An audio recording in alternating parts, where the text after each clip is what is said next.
Chers amis, vous êtes à l'écoute de l'émission Perspectives réformées, une émission réalisée par la Fondation Timothée en collaboration avec Back to God Ministry International sous la supervision de l'équipe nationale de coordination au Burkina Faso. Chers auditeurs, chères auditrices, nous vous saluons au nom précieux de notre Seigneur et Sauveur Jésus.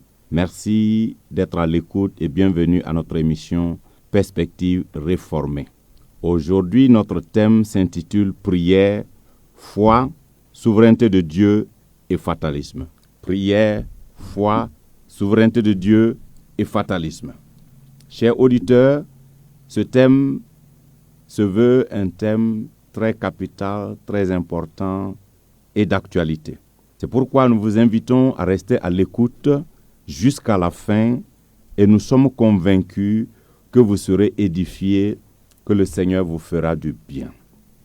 Chers amis auditeurs et auditrices, l'Afrique est à ce jour le continent le plus croyant en Dieu. Il est aussi le continent qui prie le plus que tous les autres. Les statistiques disent que le centre du christianisme a basculé de l'Occident vers l'Afrique et l'Amérique latine. Plus de 350 millions de chrétiens habitent le continent africain, soit pratiquement la moitié de la population africaine. Non seulement l'Afrique croyante prie, mais l'Afrique est aussi le continent que Dieu a béni le plus en ressources naturelles. Ce continent à lui seul détient plus de la moitié des réserves mondiales de métaux précieux.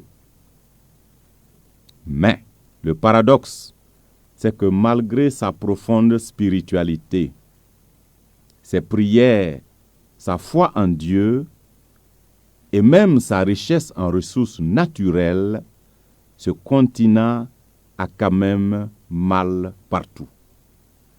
Il est pauvre, endetté, sous-développé, lutte contre la faim, la soif et les maladies. La majorité des populations croupit sous le joug de la misère. Sa jeunesse est exposée au fléau de la drogue et de la prostitution. Les élites sont corrompues jusqu'aux os. La morale y cherche encore ses marques. Un parlementaire burkinabé disait il y a quelques années, je paraphrase, « La morale agonise au pays des hommes intègres ». Chers auditeurs, chères auditrices, la morale n'agonise pas que parmi les hommes du monde dits non-croyants, mais aussi parmi ceux qui se disent croyants en Dieu et plus particulièrement chrétiens. Il suffit de regarder à nos divisions, aux manipulations honteuses, à notre rapport à l'argent facile pour s'en convaincre. La misère et la pauvreté font le lit dans l'Église alors que les dirigeants s'enrichissent. Nous sommes, nous chrétiens, presque absents dans le secteur social, économique et politique. Sans nos braves frères musulmans, très impliqués dans le commerce, nous mourions de faim. La preuve est que les jours de fête musulmane, il est impossible de se trouver un restaurant ouvert ou un bon magasin. Auditeurs et auditrices, chrétiens, croyants, qu'est-ce donc qui ne va pas? N'avons-nous pas assez prié? Ou Dieu est-il sourd à nos prières? Ou est-ce notre foi qui est petite et insignifiante? Y a-t-il dans notre monde ici-bas un continent qui s'attend plus à Dieu que le nôtre? Chers amis auditeurs, chers amis auditrices, ce matin, nous voulons justement apporter quelques éléments de réponse aux questions que nous venons de poser. Cette situation mérite une attention particulière. Cette situation mérite une analyse pertinente. Cette situation mérite que nous y réfléchissions pour y apporter des réponses appropriées. Chers auditeurs, chères auditrices, c'est pourquoi, dans un premier temps, je voudrais parler du rôle de la prière. Le rôle de la prière dans la prospérité d'une nation ou dans la prospérité d'un individu. Chers auditeurs, la prière est très importante et capitale, en tout cas dans la vie chrétienne. Selon une image couramment utilisée, la prière est la respiration du croyant. Elle est donc indispensable, car qui ne respire pas ne vit plus. La prière, c'est le lieu secret où, par excellence, on se ressource. Après le train-train de la journée, elle est aussi le point de départ d'une journée à succès. Alors, loin de nous l'idée de sous-estimer cette arme aussi puissante que Dieu nous a donnée. Ni Christ, ni les apôtres, ni les Écritures ne nous encouragent à négliger la prière. Au contraire, Jésus et les apôtres n'ont pas seulement enseigné la prière, ils l'ont pratiquée. Et l'Écriture nous enseigne à prier sans cesse. 1 Thessaloniciens 5, 17. Priez sans cesse, priez sans cesse. Cependant, permettez-moi de dire que nous, les chrétiens africains, avec notre arrière-plan magique, nous voulons dire par là que nous sommes habitués au mystère. Nous avons peut-être exagéré le rôle de la prière. Nous avons pris la partie pour le tout. D'où la nécessité d'attirer notre attention au danger que représente le fait de réduire la vie chrétienne et le service de Dieu à la prière. Nos enfants savent bien prier et chanter, et puis quoi encore? Plus grand-chose. Chers auditeurs, chères auditrices, nous sommes citoyens du ciel, c'est vrai. Mais pour l'instant, nous sommes sur la terre. Et l'homme ne vit pas que de prière et d'adoration. La prière, dans le sens biblique, n'encourage pas une attente passive. Bien au contraire, Jésus priait matinalement, mais après, il descendait de la montagne pour aller de lieu en lieu, de ville en ville, pour annoncer le royaume de Dieu, faire du bien et guérir les malades. Nous ne cesserons donc de le répéter comme un refrain. Nul ne peut nier l'importance de la prière dans la vie chrétienne. Prier nous permet de maintenir notre communion avec Dieu, de résister à la tentation, de revenir au Seigneur lorsque nous nous sommes éloignés, mais aussi de livrer le combat spirituel contre les ténèbres qui résistent à l'Évangile.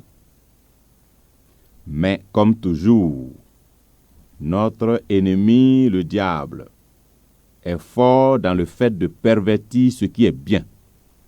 Et l'ennemi, dans ce sens, fait deux choses aux chrétiens. Premièrement, il dissuade le chrétien que prier n'en vaut pas la peine. Et ce dernier va miser sur le cheval des efforts humains. Soit il fait croire aux chrétiens que la prière fera tout. Et cela dans le but d'aliéner son intelligence, son bon sens, ainsi que son élan d'entrepreneuriat. Quand Dieu nous dit de prier, ce n'est jamais pour nous dire de nous abstenir de travailler, de réfléchir, ni d'entreprendre. Chaque chose a sa place et son temps. L'aide de Dieu est aussi indispensable que les actions humaines. Après avoir prié, il y a plein de choses que Dieu nous demande, comme mettre en pratique le reste de ses commandements, et elles sont nombreuses et ne se limitent pas à prier et à chanter. La vie chrétienne normale, certes, est une vie de prière, mais la prière n'est que le début, il y a, bien plus. En secondo, parlons de la foi. Parce que, qu'est-ce que la foi? Une bonne vision de la place de la foi peut nous aider. Tandis qu'une mauvaise interprétation de la foi et de la spiritualité peut aussi nous causer des difficultés. Auditeurs et auditrices, donc, notre deuxième sujet, qu'est-ce que la foi? La foi est essentielle à notre relation avec Dieu. Le christianisme dans la Nouvelle Alliance lui réserve une place de choix. Et selon Hébreux chapitre 11 au verset 6, il est dit que nul ne peut plaire à Dieu sans la foi. Sans la foi, il est impossible de plaire à Dieu, car celui qui s'approche de Dieu doit croire que Dieu existe et qu'il rémunère ceux qui le cherchent. La foi qui signifie faire confiance à Dieu, croire qu'il nous écoute et qu'il nous rémunère lorsque nous le cherchons de tout notre cœur. Maintenant, une fois encore, la foi peut être aussi mal comprise, mal utilisée et même mal dosée. La foi biblique n'est pas synonyme de passivité. D'ailleurs, la Bible ne dit-elle pas que la foi sans œuvre est morte? La foi est-elle un prétexte pour la médiocrité? Non. La foi n'est pas un prétexte pour l'idiotie, la paresse, le manque de bon sens, le manque de planification, le manque d'entrepreneuriat. Et pourtant, ce sont ces choses que nous, chrétiens, nous chérissons, ces choses que nous chérissons tout en nous regardant comme des hommes et des femmes de foi. Nous sommes focalisés à prier, à faire des proclamations, mais nous oublions que nous avons une responsabilité, celle aussi d'agir, de planifier, de savoir ce que nous voulons et d'aller le chercher, de nous lever tôt le matin, d'avoir un planning, d'avoir une vision et de la poursuivre avec persévérance. Voici des choses qui peuvent nous aider à construire nos vies, à construire la prospérité, à construire la richesse pour notre nation. Chers amis auditeurs, nombreux sont ceux et celles qui opposent la foi aux actions humaines. Certes, des malades guérissent par la prière, et nous avons eu l'occasion de prier pour plusieurs types de maladies, et nous avons vu des guérisons miraculeuses. Mais il faut aussi reconnaître qu'il y a des gens qui meurent faute de soins adéquats. Comparaison n'est pas raison, mais combien de malades guérissent par les soins naturels en comparaison de ceux qui guérissent par la prière? Chers amis auditeurs, chères amies auditrices, la foi biblique ne s'oppose pas à la raison, tout comme le fait de se nourrir de la parole de Dieu ne s'oppose pas au fait de manger tous les jours notre pain. La Bible dit que l'homme ne vivra pas de pain seulement, mais ne dit pas que l'homme ne vit pas de pain. Donc, la foi ne s'oppose pas à la raison.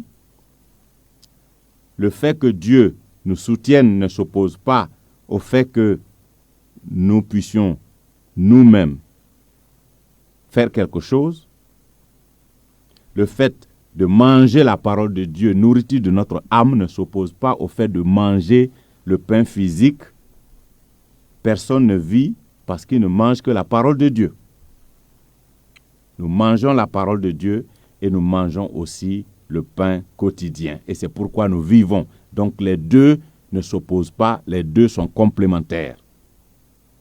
L'opposition de la foi à la raison est une source de désastre dans le milieu chrétien et nous sommes convaincus que c'est ce qui explique que nous sommes si spirituels, sommes un grand nombre de chrétiens, nous avons des églises remplies et nous sommes quand même pauvres et derniers.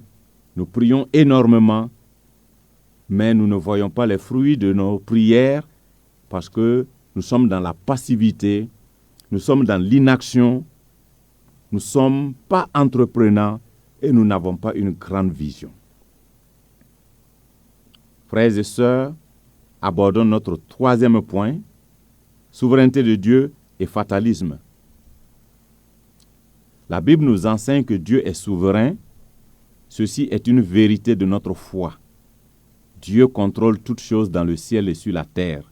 Rien n'arrive sans son consentement. Toutefois, cela ne signifie pas que l'homme soit privé de toute liberté. Autrement, Dieu serait responsable aussi du mal. La parole de Dieu enseigne ces deux vérités. La souveraineté de Dieu et la liberté de l'homme. Lorsque la souveraineté de Dieu est mal comprise, cela conduit au fatalisme, qui réduit l'homme à un simple pantin qui subit l'histoire sans aucun pouvoir de réaction. Tel n'est pas ce que la Bible enseigne. Elle souligne avec force la responsabilité de l'homme. Elle dit ce qu'un homme aura semé, il le moissonnera. C'est dire que l'homme a le pouvoir de semer ce qu'il souhaite moissonner. L'homme a le pouvoir de semer ce qu'il souhaite moissonner. Les actions de l'homme comptent et ne sont pas dénuées de sens. Certes, Dieu est souverain, mais il a décidé volontairement de céder une parcelle de cette souveraineté à l'homme afin que ses actions aussi comptent. Mais le fataliste croit à tort que Dieu fera tout pour lui ou contre lui. Une bonne compréhension de l'Écriture montre que l'homme est responsable de ses choix et a été placé dans le monde pour le dominer, pour l'assujettir. Il n'est pas condamné à subir l'histoire, mais il fait l'histoire. Auditeurs et auditrices, nous voici à la fin de notre propos. Nous espérons que vous qui avez été à l'écoute, vous avez tiré une ou deux leçons. Et si vous devez retenir quelque chose, retenez que prier, avoir la foi ne s'oppose pas à l'entrepreneuriat, à la nécessité d'avoir vous-même une vision pour votre vie, pour votre avenir, pour votre pays, pour le développement et de travailler à réaliser cette vision. Dieu accompagnera et bénira vos projets si vous faites quelque chose.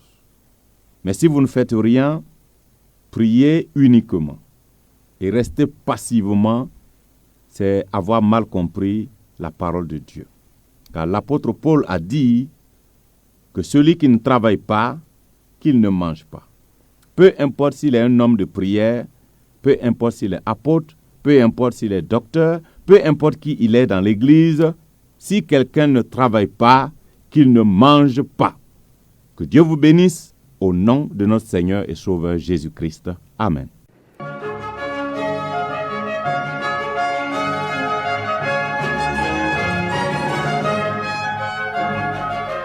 Chers amis, vous venez de suivre l'émission Perspective réformée, une émission réalisée par la formation Timothée en collaboration avec Back to God Ministry International sous la supervision de l'équipe nationale de coordination au Burkina Faso. Pour tout renseignement, contactez le 78 99 38 11. Le 78 99 38 11 ou le 07 46 10 91. 07 46 10 91. Dans l'attente de notre prochaine émission, nous vous disons au revoir et à Dieu seul la gloire.